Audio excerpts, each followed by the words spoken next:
જન્મ જન્મ કે પાપ ન ચાલે. જન્મ જન્માંતરના પાપમાંથી જેમને મુક્ત થવું હોય, મહિનામાં એકવાર ત્રયોદશી, અંધારિયાની તેરસ, વદ તેરસ, એને શિવરાત્રી કહેવાય છે. મહિને એક આવે છે વદ તેરસ, એને યાદ રાખવી. વદ તેરસ ના દિવસે જે શિવજીને જલાભિષેક કરે છે એને આખો મહિનો જલાભિષેક કરવાનું ફલ પ્રાપ્ત થાય છે. પ્રદોષ કહેવાય તેને. વદ તેરસ ના દિવસે સંધ્યા સમયે કરેલું શિવનું દર્શન, વદ તેરસ ના દિવસે સંધ્યા સમયે કરેલી શિવની પૂજા, તેને પ્રદોષ પૂજા કહેવાય છે. જે પ્રદોષ પૂજા કરે, પ્રદોષ દર્શન કરે છે, એ સંસારના સમગ્ર દોષમાંથી મુક્ત રહે, પરમાત્માના દરબારમાં તે નિર્દોષ જાહેર થાય છે. માટે મહિનામાં એકવાર તો જઈ શકીએ કે નહીં? ત્રયોદશી વ્રત કરે હંમેશા, તાકે તણી રહે કલેશા. ધૂપ દીપ નૈવેદ્ય શંકર સરમુખ પાઠ સુનાવે, જન્મ જન્મ કે પાપ ન ચાલે. સમજો હાલો ભાઈ, મહિનામાં પણ એકવાર નહીં, વર્ષે એકવાર મહાશિવરાત્રી, મહા મહિનાની 14, વર્ષે એકવાર મહાદેવને જલાભિષેક કરો. એક વર્ષે એક જલનો લોટો મહાદેવને અર્પણ કરે ને, તેનું અને તેના પરિવારનું મંગલ થાય, તેના પરિવારનું કલ્યાણ થાય. વર્ષમાં એક જ વાર મહાશિવરાત્રી, વરહમાં એક વાર મહાશિવરાત્રી. જોકે આપ સૌ તો ગામ આખું જતા હશો શિવાલય બાબાને જલાભિષેક કરવા માટે. એ તો પૂજારીને મળીએ પછી ખબર પડે કેવી ગામની દશા છે. મહાશિવરાત્રી એક દિવસ બાબાને જલાભિષેક કરો, આખું વર્ષ મહાદેવને જલાભિષેક કરવાનું ફલ પ્રાપ્ત થાય છે. સમજો હાલો ભાઈ, વર્ષે પણ એકવાર નહીં, 10 વર્ષે એકવાર જાઓ, 10 વર્ષે પણ નહીં, 20 વર્ષે, હજી આપણે હાલો છૂટી આપીએ, 40 વર્ષે એકવાર જાઓ. 40 વર્ષ ન જજો, 50 વર્ષે એકવાર જાઓ. અને 50 વર્ષે જે મહાદેવના શિવાલય જલાભિષેક કરવા ન જાય ને, એની પાછળ આપણે જળનો લોટો અર્પણ કરી દેવો કે આ કાંઈ જાય એમ નથી. જીવનમાં જે માણસ એકવાર શિવાલય જઈને બાબાના જલાભિષેક કરે ને, તેની ગયેલી પેઢીને આવતી પેઢીઓને સુખ મળે છે. જીવનમાં એક જ વાર. પણ ઘણા ભાગ્યશાળી આત્માઓ તેવા છે કે જલાભિષેક કરવાની તો વાત ક્યાં કરો, શિવાલયનું પગથિયું ને ચડ્યા હોય છે, અને મરે પછી દીવો મેકવા શિવાલય પાછા જાય. આપણા સૌરાષ્ટ્રમાં નિયમ છે ને કે કોઈ પણ માણસનું મૃત્યુ થાય ને, અમુક દિવસો પછી ગામના માણસો ભેગા થઈ દીવો લઈને શિવાલય જાય. પણ જીવતા જે શિવાલય ન ગયો હોય ને, તેના મર્યા પછી દીવા શિવાલય નથી પોકતા ને, વચ્ચે ઓલાઈ જાય. પછી કોઈ લાઇટર ઘટક, લાઇટર થી પીતા હોય, લાઇટર થી તો લાઇટર પીતા, લાઇટરમાં કાંકરી ન હોય, ગેસ ન હોય તો ગેસ ખૂટી ગયો, લાઇટરમાં ન થાય. આપણા મર્યા પછી કોઈ દીવો શિવાલય પહોંચાડે ન પહોંચાડે શું ખબર. જીવનમાં એકવાર શિવાલય જઈને બાબાને દીપ ન પ્રગટ કરીએ, મહાદેવને જળનો લોટો અર્પણ કરી દઈ, આપણું જીવન સુધરી જાય, જીવન આપણું બની જાય. અને જે માણસ નિત્ય મહાદેવને જલાભિષેક કરે છે, તેના પિતૃઓ તૃપ્ત રહે છે. અને જીવનને સુખી બનાવવું હોય ને, રોજ મહાદેવને એક જળનો લોટો અર્પણ કરો. સમજો ભાઈ, રોજ ન જઈ શકો, સોમવારે તો જઈએ કે નહીં. નીતિશાસ્ત્રમાં એક વાત બહુ સુંદર કરી છે, ધ્યાન દે ને. માણસે સવારમાં 100 કામ છોડીને નાઈ લેવું, હવારના 100 કામ છોડીને પહેલા નાવું. જ્યાં સુધી સ્નાન નથી કરતા ત્યાં સુધી શરીરને શબ કહેવાય છે, હાલતું ચાલતું મળદું કહેવાય છે. માટે પહેલા નાવાનું કામ કરો. સવારના 100 કામ છોડી અને નાઈ લેવું. હવે તો જો કે સારું છે, બધા નાય છે, બાકી પહેલા ગામડામાં કોઈ 15 દી સુધી નાતા નહીં. 15 દી ની ક્યાં વાત કરો, ઘણી વાર તો ચોમાસું હોય ત્યારે જ નાય, બાકી આખું વરસ એનું નાયા વગર ગયું હોય. હવે તો નાવાની શુદ્ધિ વધી, પ્રભુની કૃપા થઈ છે, નાવાની વ્યવસ્થાઓ થઈ છે. લોકો રોજ હવે નાય છે, એક વાર ત્યાં 2 વાર નાય છે. પહેલા તો ક્યાં કોઈ નાતા હતા. કાલ કોઈની જાનમાં જવું હોય તો હાજે નાય લે, હાજે કપડા પહેરીને બેસી જાય, ખબર નાવું નહીં ને. હાજે માથામાં તેલ નાખી દે અને સાંજે ચોવણી પહેરી લે, જબો પહેરી લે અને તૈયાર થઈને હુઈ જાય. હવારમાં સીધો ફટાક્યો પોતે ઢોલ વાગે એટલે સીધો ભાગે, મોઢું ન્યા જઈને જોઈને, ચાય ન્યા ત્યાં જઈને પીવે. હવે તો ભગવાને બહુ કૃપા કરી, બધા નાય છે. પેલા તો ક્યાં નાવાની શુદ્ધિ હતી. કારણ કે ચોણી ઉતારતા ચડાવતા કલાક થાય, બોલું મેકવું પડે, પ્લાસ્ટિક નું કાપડ ત્યારે ખેંચે ત્યારે ચડે, ઉતરે તો છોકરા આખા ઘરના છોકરા ટીંગાઈ ને ત્યારે તો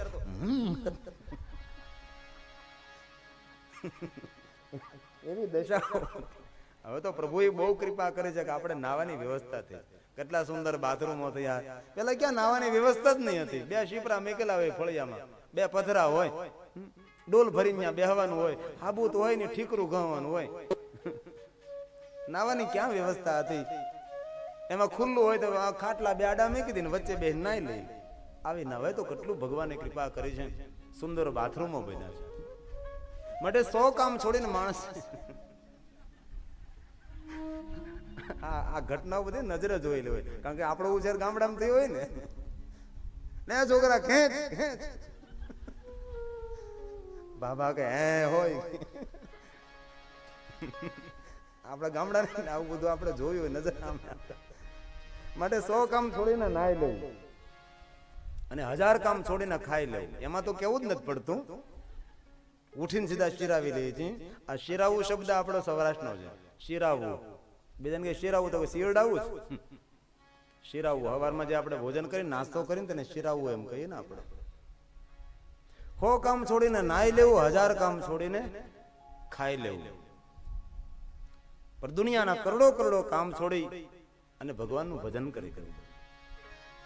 જીવનના બધા જ કામોનો ત્યાગ કરી ભગવાનની પૂજા કરી દેવી, ભગવાનનું ધ્યાન કરી લેવું, ભગવાનનું કીર્તન ભજન કરી લેવું, કારણ કે એમાં આત્માનું કલ્યાણ છે.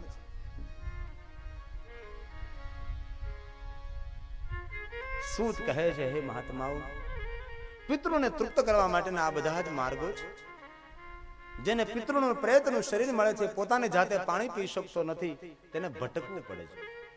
પેલા પ્રેતને પાણી નથી મળતું, રુધિરના આંસુથી રડે છે, બેકાર રુદન કરે છે. પ્રેતના રડવાનો અવાજ સાંભળતા ગામના કૂતરાઓ લાળી કરવા લાગે, કૂતરાઓ રડવા લાગે છે, શિયાળીઓ લાળી કરવા લાગે, ઘોડો બોલવા લાગે, ભૈરવો બોલવા લાગે છે, પશુઓ ભડકવા લાગે છે. આવું ભયભીત વાતાવરણ નિર્માણ કર્યું પેલો પ્રેત. પૂરા સમાજને દુઃખ આપે છે અને પોતે પણ દુઃખી થાય છે. આને ભૂત કહેવાય છે. એવું ન સમજો કે સ્મશાનમાં જ ભૂત થાય. સ્મશાનમાં કોઈ જગ્યાએ જગતમાં ભૂત કોઈ જોયું નથી, એક અફવા છે. વિજ્ઞાને સંશોધન કર્યું છે ભૂતને શોધવા માટે, પણ ભૂતનો તાગ અને ભૂતનો સંકેત આ જગતમાં કોઈ જગ્યાએ નથી મળ્યો. ભૂત કોને કહેવાય?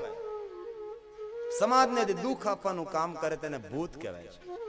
સમાજને પણ દુઃખી કરે ને પોતે પણ દુઃખી થાય, અને પ્રેત સમજવું, અને ભૂત સમજવું. તો ભૂત બની, પ્રેત બની વિંધ્યાચલ પર્વતની ગુફાની અંદર પીડા ભોગવું છે. બાકી સ્મશાનમાં કોઈ જગ્યાએ ભૂત નથી થતું, અને વહેમમાં પડવું નહીં. ભૂત થતું નથી અને જગતમાં કોઈને ભૂત વળગતું નથી.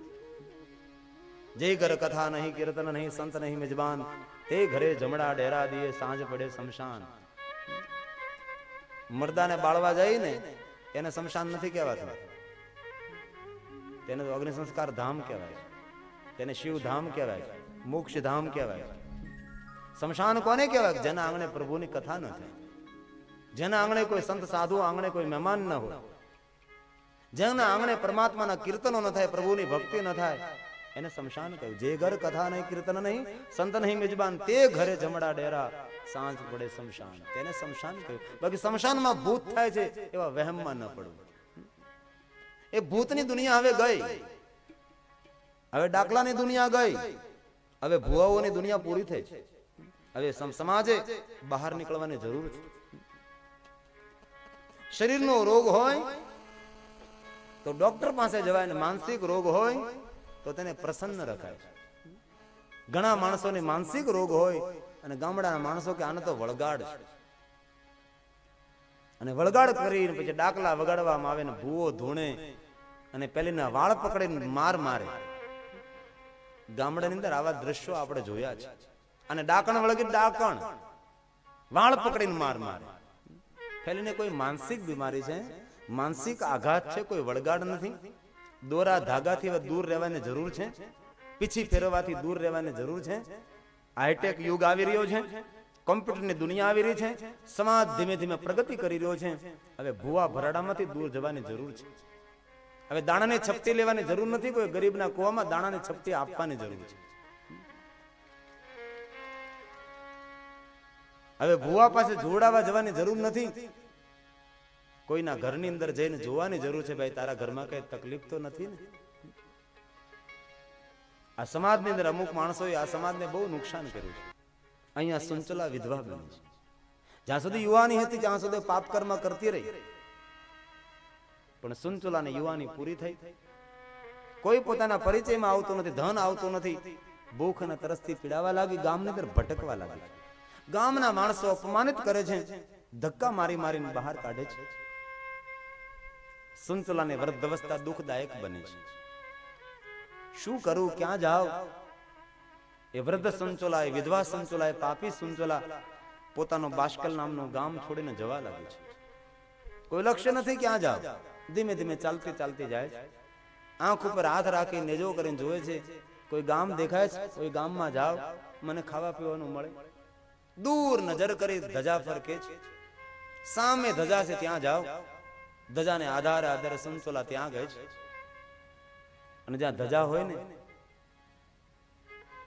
ત્યાં ચાર વસ્તુ હોવી બહુ જરૂરી છે. જ્યાં ભગવાનના નામની ધજા ફરકતી હોય ત્યાં પરમાત્માનું ભજન થવું જોઈએ, ત્યાં કોઈ ભૂખાને ભોજન હોવું જોઈએ, ભટકેલાને આશરો અને થાકી ગયેલા માણસને આશ્વાસન મળવું જોઈએ. આશ્વાસન, આશરો, ભોજન, ભજન, આ ચાર વસ્તુ હોય ત્યાં ધજા ફરકાવે. બાકી ચાર વસ્તુ જો ધજાની નીચે ન હોય તો ધજાનું અપમાન કરી એવું સમજવું. જ્યાં ભગવાનના નામની ધજા ફરકતી હોય ત્યાં ભોજન, ભજન, આશરો અને આશ્વાસન, આ ચાર વસ્તુ ધજાની નીચે હોવી જોઈએ. ચાર વસ્તુ જો ધજાની નીચે ન હોય તો ધજાનું અપમાન છે. એ સુંચલા ધજાને આધારે નજદીક ગઈ. અતિ સુંદર એક મંદિર જોયું. કોઈને પૂછ્યું કે ભાઈ મંદિર ક્યાં ભગવાનનું? કોઈએ કહ્યું કે બેન મંદિર નથી, આ તો શંકર ભગવાનનું શિવાલય છે. નજદીક ગયા, અતિ સુંદર મંડપ જોયો. કોઈને પૂછ્યું કે આ મંડપમાં શું થાય? કોઈએ કહ્યું કે બહેનજી અહીં તો ભગવાનની કથા થાય છે. આ શિવજીનું શિવાલય છે, પણ મહાદેવના પ્રિય આત્માઓ, પુણ્યશાળી આત્માઓ, ભાગ્યવાન આત્માઓ ભગવાનની કથા સાંભળે છે. સુંચલાને થયું, અરે ભગવાન મહાદેવની કથા, લાવને કથા મંડપમાં જાઓ, મને ત્યાં પણ ખાવાનું પીવાનું કઈ પ્રસાદ મળે. એ વૃદ્ધ સુંચલા, એ પાપી સુંચલા કથા મંડપમાં આવે છે. એક થાંભલીને ટેકો દઈને બેસી ગઈ છે. પણ જે સમયે સુંચલા કથા મંડપમાં આવી તે સમયે કથાની અંદર પાપ અને પુણ્યનું વર્ણન થાય છે કે માણસ કેવા કેવા પુણ્ય કરે તો કેવા કેવા સુખોની તેને પ્રાપ્તિ થાય, અને કેવા પ્રકારના પાપો કરે તો કેવા પ્રકારના દુઃખોની તેને પ્રાપ્તિ થાય છે. પાપ અને પુણ્યનું શબ્દ ચિત્ર કથાની અંદર રજૂ કરવામાં આવ્યું છે. સુંચલાજી કથા સાંભળે છે. કથા સાંભળતા સુંચલાજીને થયું, કરે આ પહેલા જે વર્ણન કર્યું એ તો બધું પૂર્ણ છે, એવું તો મેં મારા જીવનમાં કર્યું નથી. હવે જે વર્ણન કરવામાં આવે છે એ બધું પાપ છે, અને જે કહેવામાં આવે એ બધું પાપ છે, ને એ બધું મારા જીવનમાં મેં કર્યું છે, ને પાપનું પરિણામ દુઃખ છે. કથા સાંભળતા સાંભળતા સુંચલાજીને થયું, કરે આ જે વર્ણન કરવામાં આવે તેને પાપ કહેવાય, ને આ બધા કાર્યો મેં કર્યા છે, તો મેં મારા જીવનમાં પાપ કર્યું છે અને હું પાપી છું. પોતાની જાતને નિર્ણય આપી દીધો, હું પાપી છું. બીજા માણસોને નિર્ણય આપવાને બહુ સહેલી વાત છે, પણ પોતાની જાતને નિર્ણય આપવો ને એ બહુ કઠિન હોય છે. બીજા માણસોને પાપિયા કહેવું ને સરળ લાગે, સહેલું લાગે છે, પણ આપણે જાતને પાપી સમજવી ને બહુ કઠિન છે. મોસમ કોણ કોણ ખોટી લખલ કામી, એ તો ગોસ્વામીજી કહી શકે છે. મારા જેવો કોણ ખલ કામી સુરદાસ કહી શકે છે, મહાપુરુષો કહી શકે છે. બાકી પોતાની જાતને ડાય સમજતો હોય ને એના જેવા જગતમાં મૂર્ખો માણસ નથી. ઘણા માણસોના મનમાં વહેમ હોય કે હું જ આ જગતમાં ડાયો છું, મારા જેવો ડાયો માણસ આ જગતમાં નથી, એના જેવો આ જગતમાં મૂર્ખ માણસ પણ નથી. સુંચલાજી કથા સાંભળતા પોતાની જાતને નિર્ણય આપ્યો, કરે હું તો પાપીણી છું, મેં તો જીવનમાં પાપ કર્યા છે, ને પાપના પરિણામ સ્વરૂપે મારે દુઃખ ભોગવવું પડશે. હવે કરું શું? ભગવાનની કથા છે ને ભગવાનની ઓળખાણ નથી કરાવતી, ભગવાનની કથા આપણી ઓળખાણ કરાવે છે. અને જ્યાં સુધી આપણી ઓળખાણ ન થાય ત્યાં ભગવાનની ઓળખાણની વાત છોડી દો. પહેલા તો આપણી જાતને આપણે ઓળખાણ કરવી પડે કે હું કોણ છું. હું કોણ છું એનું જ આપણને જ્ઞાન ન હોય તો ભગવાનને તો કેવી રીતે ઓળખી શકીએ? પહેલા આપણી જાતને આપણે ઓળખવી પડે છે. પછી ભગવાનને ઓળખી શકાય. હું કોણ છું, હું કોણ છું, હું કોણ છું. પૂજ્ય પાડુરંગ શાસ્ત્રી સ્વાધ્યાય પરિવાર પૂજ્ય દાદાએ આ વસ્તુ પર બહુ વર્ણન કર્યું છે. હું કોણ છું, હું કોણ છું. દાદા બહુ જ બોલ્યા છે, હું કોણ, હું કોણ. વધારે પૂજ્ય દાદા આના ઉપર બોલ્યા છે. માણસ બીજી વાત પછી સમજે, પણ પહેલા તો એ સમજે કે હું કોણ છું. હું કોઈનો પિતા નથી, હું કોઈનો પુત્ર નથી, હું કોઈનો પતિ નથી, હું કોઈની પત્ની નથી. અંતે હું કોણ છું? આ બધા સંબંધો એ શરીરના સંબંધો છે. આ શરીર મારું કોઈનો પિતા છે, આ શરીર મારું કોઈનો પુત્ર છે, આ શરીર મારું કોઈનો પતિ છે, કોઈની પુત્રી છે, કોઈની પત્ની છે. પણ હું કોણ છું? એની ઓળખાણ એ કોણ કરાવે? એ ભગવાનની કથા કરાવે છે. અને આપણે જાતને જો ઓળખાણ થઈ જાય તો સમજો બેડો પાર થઈ ગયો. પણ એ જ ઓળખાણ નથી થતી. આખી જિંદગી ફાફા મારવા પડે છે, વલખા મારવા પડે છે. ભગવાનની કથા એ ભગવાનની ઓળખાણ નથી કરાવતી. ભગવાનની કથા એ માણસની જાતની ઓળખાણ કરાવે કે તું કોણ છે, તું ક્યાંથી આવ્યો છે, શું લેવા આવ્યો છે, શું કરવા માટે આવ્યો છે, અને શું કરીને તારે જવાનું છે. આટલી જ વાતની આપણને ખબર નહીં હોય તો આપણો ફોગટ ફેરો જાય કે બીજું કઈ. આટલી વસ્તુનું જ્ઞાન ન હોય તો તે માણસનો ફેરો એ સફળ નહીં, અસફળ જાય. ભગવાનની કથા એ માણસની ઓળખાણ કરાવે, પોતાની ખુદની ઓળખાણ કરાવે. તું છે કોણ? સુંચોલાએ પોતાની જાતને ઓળખાણ કરી લીધી કે હું પાપીણી છું, મેં પાપ કર્યું છે, પાપનું પરિણામ મારા માટે દુઃખ છે. ને સમયે કથાએ વિરામ લીધો. કથા પૂર્ણ કરી કથા કહેનાર બ્રાહ્મણ દેવતા આમ જઈ રહ્યા હતા. માર્ગમાં ઉભી રહે છે, પ્રણામ કરે છે. ઉભા રહ્યો બ્રાહ્મણ દેવતા, મારે તમને કઈ પૂછવું છે. તમે કોણ છો? હું એક બ્રાહ્મણ કન્યા, બ્રાહ્મણ પત્ની છું. મારું નામ સુંચુલા છે. પૂછો બેન, હાથ જોડીને પૂછું, તમે જે કથામાં વર્ણન કરતા હતા એ બધું પાપ કહેવાય, અને પાપનું પરિણામ દુઃખ છે. તો એ દુઃખ ભોગવવું જ પડે. માર્ગમાં જતા જતા બ્રાહ્મણ દેવતા કહે છે, અરે બહેનજી, આ તો ભગવાનની કથા છે. જે કોઈ પાપ કરે ને તેને દુઃખ ભોગવવું જ પડે છે. પાપ આ જગતમાં કોઈને ન છોડે. પાપ કોઈને છોડે નહીં, ભલે હોય ભગવાન ભીલે ભાલો ભોંક્યો. શ્રી કૃષ્ણ હતા ભગવાન. પાપ કોને છોડે? રામના બાપને પાપ ન છોડે તો આપણને ક્યાંથી છોડે? અંધો અંધી બે તપસી એની મૂર્તિ ખડખડ હસી.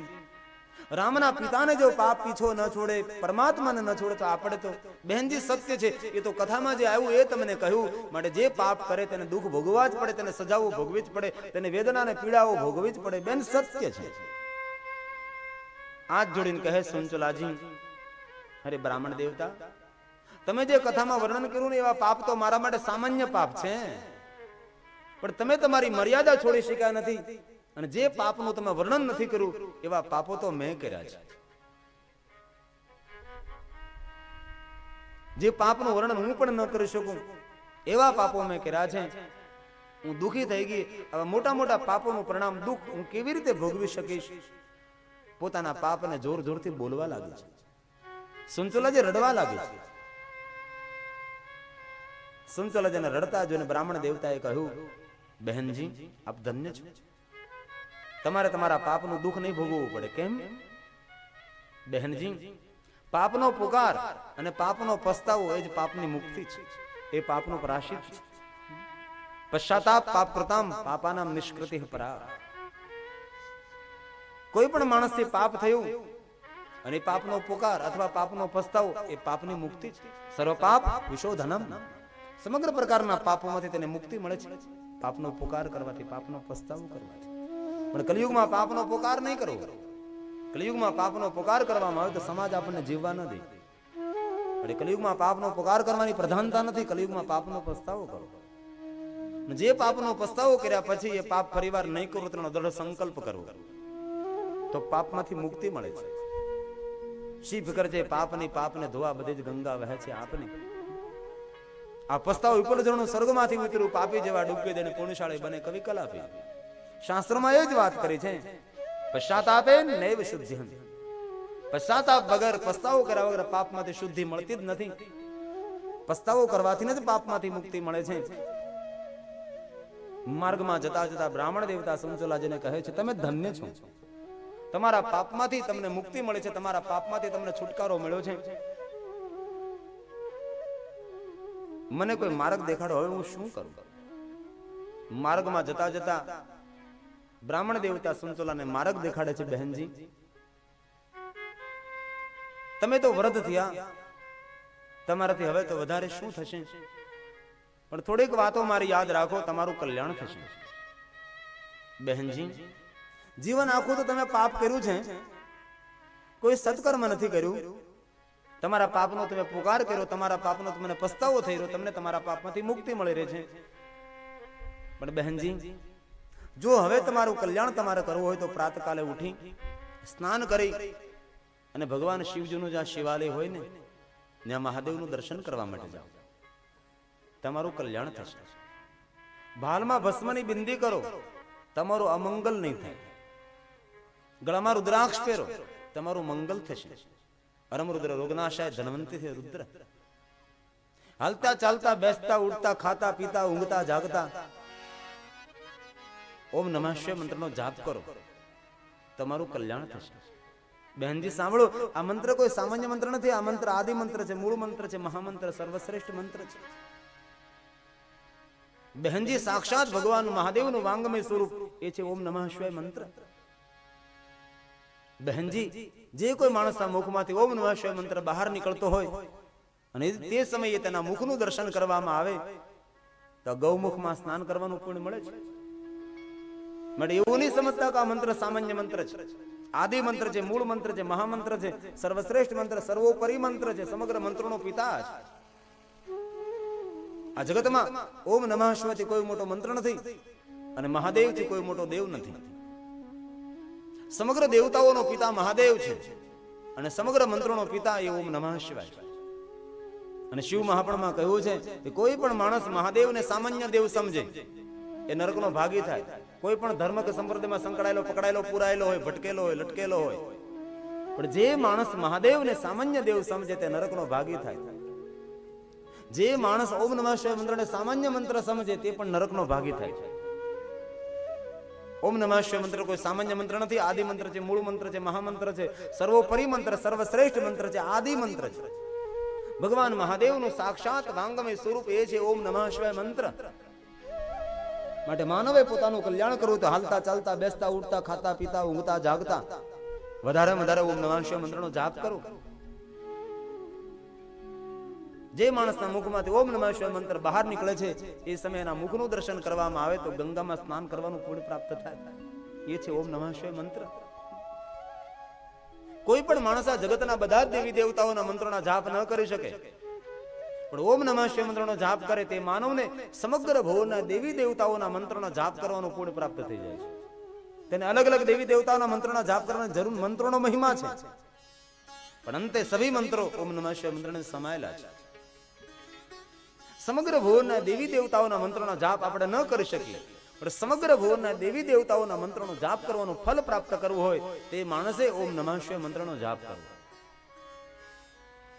અરે મહાપુરુષોએ ત્યાં સુધી કહ્યું 9 ગ્રહમાંથી કોઈ ગ્રહની પીડા હોય, કોઈને ગ્રહની નડતર હોય, કોઈને મંગળ નડતો હોય, કોઈને શનિ નડતો હોય, એક ગ્રહ પીડા હોય તો જે ગ્રહની પીડા હોય એ ગ્રહનો મંત્ર જાપ કરવો પડે તો ગ્રહ પીડા શાંત થાય. માટે આપણને મંત્ર ના આવડતો હોય માટે આપણે બ્રાહ્મણો પાસે જપ કરાવીએ તો ગ્રહ પીડા શાંત થાય. પણ જે ગ્રહની પીડા હોય એ ગ્રહનો મંત્ર ના આવડતો હોય પણ તે ગ્રહના મંત્રના બદલામાં જો ઓમ નમઃ શિવાય મંત્રનો જાપ કરવામાં આવે તો ગ્રહ પીડા શાંત થાય. કારણ કે અંતે તો 9 ગ્રહોના મંત્રો ઓમ નમઃ શિવાય મંત્રમાંથી જન્મેલા છે.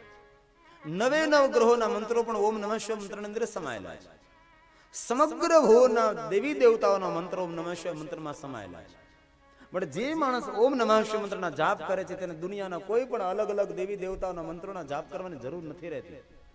એક મંત્રની અંદર સમગ્ર દેવી દેવતાઓના મંત્રો સમાયેલા છે. જીવનમાં દુઃખ અને પીડામાંથી મુક્ત થવું હોય તે માણસે વધારે વધારે ઓમ નમઃ શિવાય મંત્રનો જાપ કરવો. જગતની બધી સિદ્ધિઓ પ્રાપ્ત થાય ઓમ નમઃ શિવાયનો મંત્ર જાપ કરવા માત્ર. શિવ મહાપુરાણ કહે છે પંચાક્ષરં જપે નેવ સર્વ સિદ્ધિ લભે નરઃ પ્રણવેનાદિ સંયુક્તં સદા પંચાક્ષરં જપે. જે માણસ સદા પંચાક્ષર મંત્રનો જાપ કરે, નમઃ શિવાય મંત્રને પંચાક્ષર મંત્ર કહેવાય. અક્ષર 5 માટે આ મંત્રને કહેવાય પંચાક્ષર મંત્ર. નમઃ 2, શિવાય 3 એટલે 5 અક્ષર એટલે પંચાક્ષર મંત્ર. ઓમ સાથે લગાડો એટલે ષડક્ષર મંત્ર કહેવાય. 6 અક્ષર વાળો મંત્ર ષડક્ષર મંત્ર. પંચાક્ષર જપે ને સર્વ સિદ્ધિ લભે નરઃ. દુનિયાની દરેક સિદ્ધિઓ પ્રાપ્ત થાય, પણ કોને? જે ઓમ નમઃ શિવાય મંત્રનો જાપ કરે છે તેને. મળે સુખી થવું હોય તો કોઈ પણ સંપ્રદાયમાં જકડાયેલા પકડાયેલા પુરાયેલા હો, પણ સંપ્રદાયની જડતાને તોડીને વધારેમાં વધારે ઓમ નમઃ શિવાય મંત્રનો જાપ થાય તેવા પ્રયાસો કરવા. કોઈ સદગુરુ પાસેથી ઉપદેશ પ્રાપ્ત કરી તેની રીતને યોગ્યતા પ્રમાણે આ મંત્રનું અનુષ્ઠાન કરવામાં આવે, સર્વ સિદ્ધિઓની પ્રાપ્તિ થાય છે. વિશેષ કરીને ભાદરવો મહિનો અને માઘ મહિનાની અંદર ભગવાનની ઓમ નમઃ શિવાય મંત્રનું અનુષ્ઠાન કરે. ભાદરવા મહિનામાં શિવજીની સાધના કરવાનો બહુ જ મહિમા છે. શિવપુરાણનો ઉલ્લેખ છે. માઘમ ભાદ્રમ વિશિષ્ટમ તો સર્વ કાલોત્તમમ એકવારં મિતાશીતુ વાગ્યતો મેન્દ્રિયમ. એકવાર ભોજન કરવું. જ્યારે ઓમ નમઃ શિવાયનું અનુષ્ઠાન કરો, શિવજીની કોઈ પણ વાર તહેવાર કરો ત્યારે એક વાર તો મિતાશીતું, એક વાર ભોજન કરવું. શિવજીના કોઈ પણ વારમાં ઉપવાસ ન કરો તો ચાલે, એક ટાણું કરવું. એક વારમ મિતાશીતું વાંગિતો નિતેન્દ્રિયમ. વાંગિતનો અર્થ થાય છે મૌન રહેવું. કોઈ પણ શિવજીનું વ્રત કરો એની અંદર મૌનનો બહુ મહિમા છે. શંકર ભગવાનને મૌન બહુ જ પ્રિય છે. અતિ પ્રિય શિવજીને કોઈ વસ્તુ હોય તો બાબાને મૌન પ્રિય છે. પણ માણસ બધું કરે પણ મૌન નથી રહી શકતો. ઉપવાસ કરે, 11 કરે, માળા કરે, એકટાણા કરે, ઉપવાસ કરે, પછી આખા ગામની કરે. મૌન રહેવાથી કોઈની નિંદા નથી થતી. મૌન એક સાધના છે, મૌન એક અનુષ્ઠાન, મૌન એક ઉપાસના છે. મૌન એ સર્વોપરી પરમાત્માની ભક્તિ છે. માટે શિવજીની કોઈ પણ વ્રત કરો, મહાદેવનું કોઈ પણ વ્રત કરો, તેની અંદર મૌનનો બહુ જ મહિમા છે. એકમ વાર મિતાશીતુ વાંગ્યતો જીતેન્દ્રિય રહી, મૌન રહી, એકવાર ભોજન કરી ઓમ નમઃ શિવાય મંત્રના જાપ કરવા. જે માણસ 5 લાખ ઓમ નમઃ શિવાય મંત્રનું અનુષ્ઠાન કરે છે તેને સર્વ સિદ્ધિઓની પ્રાપ્તિ થાય છે. અને જીવનમાં અવસર મળે તો ગુરુ પેશમ, કોઈ સદગુરુ પાસેથી ઉપદેશ પ્રાપ્ત કરી અને પદ્ધતિ અનુસાર એ મંત્રનો જાપ કરવામાં 5 લાખ મંત્રનું અનુષ્ઠાન કરીએ, સર્વ સિદ્ધિઓની પ્રાપ્તિ થાય. અને આદિ મંત્ર, મૂળ મંત્ર, સર્વશ્રેષ્ઠ મંત્ર, સર્વોપરી. ભલે દુનિયામાં કોઈ વાતો કરતા હોય કે આ મંત્ર મહામંત્ર, પહેલો મંત્ર મહામંત્ર, પણ શિવ મહાપણના આધારે કહી શકાય આદિ મંત્ર મહામંત્ર ઓમ નમઃ શિવાય મંત્ર છે. દેવતાઓ પણ ઓમ નમઃ શિવાય મંત્રનો જાપ કરે, દેવીઓ પણ ઓમ નમઃ શિવાય મંત્રનો જાપ કરે, ઋષિમુનિઓ ઓમ નમઃ શિવાય મંત્રનો જાપ કરે. અરે સૂર્યવંશી રાજાઓ, ચંદ્રવંશી રાજાઓ ઓમ નમઃ શિવાય મંત્રનો જાપ કરે. રામ પણ ઓમ નમઃ શિવાય મંત્રનો જાપ કરે, કૃષ્ણ પણ ઓમ નમઃ શિવાય મંત્રનો જાપ કરે. કારણ કેવું? આદિ મંત્ર છે, ભગવાનનું વાંગમય સ્વરૂપ છે. શિવ મહાપણમાં કહ્યું, કોઈ પણ માણસને શિવજીના દર્શન કરવા, શિવજીનું દર્શન કરવા જવાનો નિયમ હોય, પણ દર્શન કરવા જવા માટે શિવલિંગ ન મળે, શિવાલય ન મળે, તો ઓમ નમઃ શિવાય મંત્રનું લખી ઓમ નમઃ શિવાય મંત્રનું દર્શન કરી લો. સાક્ષાત શિવજીનું દર્શન છે. તેને વાંગમય લિંગ સ્વરૂપ ઓમ નમઃ શિવાય મંત્રને કહ્યું છે. જે માણસ ઓમ નમઃ શિવાય મંત્રને સામાન્ય મંત્ર સમજે છે નરકનો ભાગી થાય છે. માટે ઓમ નમઃ શિવાય મંત્ર કોઈ સામાન્ય મંત્ર નથી, આદિ મંત્ર છે, મૂળ મંત્ર છે, મહામંત્ર છે. માટે માર્ગમાં જતા બ્રાહ્મણ દેવતા કહે છે, સંતલાજી આપ ઓમ નમઃ શિવાય મંત્રનો જાપ કરો, તમારું કલ્યાણ થશે. એટલું કહીને જતા રહે છે. તે સંતલા ભગવાન મહાદેવની કથા સાંભળી ભગવાન મહાદેવની પરમ ભક્ત બને છે. પ્રાતકાલે ઉઠી સ્નાન કરી ભગવાન શિવજીના શિવાલય દર્શન કરવા જાય છે. ભાલમાં ભસ્મની બિંદી કરે છે, ગળામાં રુદ્રાક્ષ પહેરે છે, મુખમાં શિવજીનું ભજન કરે છે. અને જે માનવ ભાલમાં ભસ્મનું ત્રિપુંડ હોય, ગળામાં રુદ્રાક્ષ હોય, મુખમાં શિવનું નામ હોય, એ માનવ નથી, એ તો હાલતું ચાલતું પ્રયાગ તીર્થ છે. જેના ભાલમાં ભસ્મનું ત્રિપુંડ અગ્નિથી ભસ્મ વાયુથી ભસ્મ જલમિતિ ભસ્મ સ્થલમિતિ ભસ્મ સર્વ હવા ઇદમ ભસ્માની મનિતાની સક્ષનાની ભસ્માની જેના ભાલમાં ભસ્મનું ત્રિપુંડ હોય, જેના ગળામાં રુદ્રાક્ષ હોય, જેના મુખમાં શિવનું નામ હોય તેવા માણસનું દર્શન કરવા માત્રથી પ્રયાગ તીર્થમાં સ્નાન કરવાનું પુણ્ય પ્રાપ્ત થાય છે. આવા માનવના દર્શન કરવા માત્રથી આપણું કલ્યાણ થાય છે. શિવ ભક્તોના દર્શન કરવા માત્રથી આપણું મંગલ થાય છે. આવા મહાદેવના ભક્તોનો મહિમા છે. કોઈ પણ મહાદેવનો ભક્ત આપણા આંગણે પગ મૂકે આપણું આંગણું તીર્થ બને છે. મહાદેવના ભક્તો આંગણે આવે ને તેને તમે ભોજન કરાવો તો આપણા ઘરમાં અન્ન અખૂટ રહે છે. શિવજીના ભક્તોનું દર્શન કરવા માત્રથી માણસની કીર્તિમાં વૃદ્ધિ થાય. શિવજીના ભક્તોનું દર્શન કરવા માત્રથી માણસના જીવનમાં મંગલ થાય છે. કારણ કે શિવ ભક્તિ કરવી સહેલી છે, શિવ ભક્તિ પ્રાપ્ત કરવી બહુ જ કઠિન છે. માનવના જીવનમાં જ્યારે દેવની લાયકાત પ્રાપ્ત થાય છે ત્યારે મહાદેવની સાધના કરી શકે છે. જ્યાં સુધી માનવ દેવની લાયકાત પ્રાપ્ત ન કરે ત્યાં સુધી માનવને મહાદેવની ભક્તિ પ્રાપ્ત નથી થતી. માટે જે કોઈ મહાદેવની સાધના ઉપાસના કરે છે તેને માનવ નથી સમજવામાં આવતો, તેને દેવ સમજવામાં આવે છે. ભુવનમાં 33 કરોડ દેવતાઓ છે. 33 કરોડ દેવતાઓ કોણ? કોને જોયા 33 કરોડ દેવતાઓને? કોને નામ આવડે 33 કરોડ દેવતાઓના? અરે 33 દેવતાઓને નથી આવડતા. 33 ની ક્યાં વાત કરો? 3 દેવતાઓને ઘણા ભાગ્યશાળી નામ નથી આવડતા. તો 33 કરોડ દેવતા કોણ? સંસારમાં રહીને જે ભગવાનનું ભજન કરે, મહાદેવને જે ઈષ્ટ તરીકે માને છે, મહાદેવના પરમ સાધક છે, તે માનવ નથી, તે સાક્ષાત દેવ છે. દેવની લાયકાત પ્રાપ્ત થાય તેને મહાદેવની ભક્તિની પ્રાપ્તિ થાય છે. જેના ભાલમાં ભસ્મનું ત્રિપુંડ હોય, જેના ગળામાં રુદ્રાક્ષ, જેના મુખમાં શિવનું નામ હોય તેનો જન્મ સફળ છે. સફલમ જીવિતમ. જેના મુખમાં શિવનું નામ હોય સમજો તેનું જીવન સફળ થયું.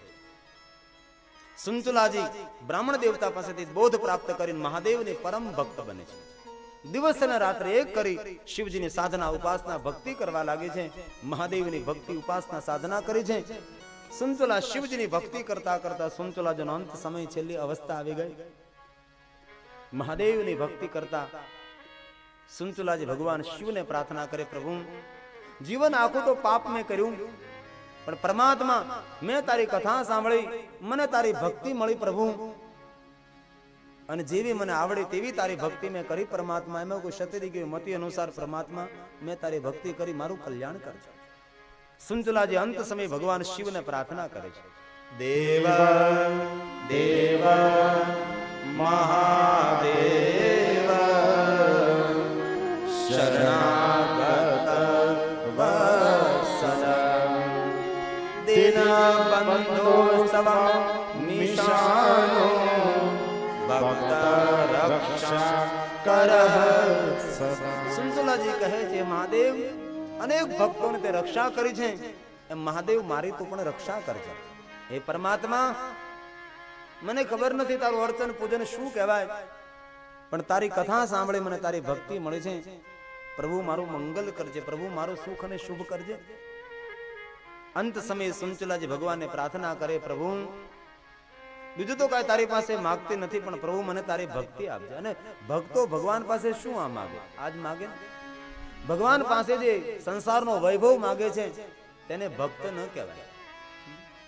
ભક્ત કોને કહેવાય? બિન શરતી શરણાગતિ પ્રભુની સ્વીકારે તેને ભક્તની ઉપમા અપાય છે. ગઈકાલે કહેલું ભક્તિ બે પ્રકારની હોય, સદભક્તિ અને વ્યભિચારની ભક્તિ. જે ભક્તિમાં લોભ અને લાલચ હોય કે ભગવાન મને આપી દે, ભગવાન મને પહેલું આપી દે, તેને વ્યભિચારની ભક્તિ કહેવાય છે. જે ભક્તિમાં કોઈ આશા અને અપેક્ષા ન હોય તેને અવ્યભિચારની ભક્તિ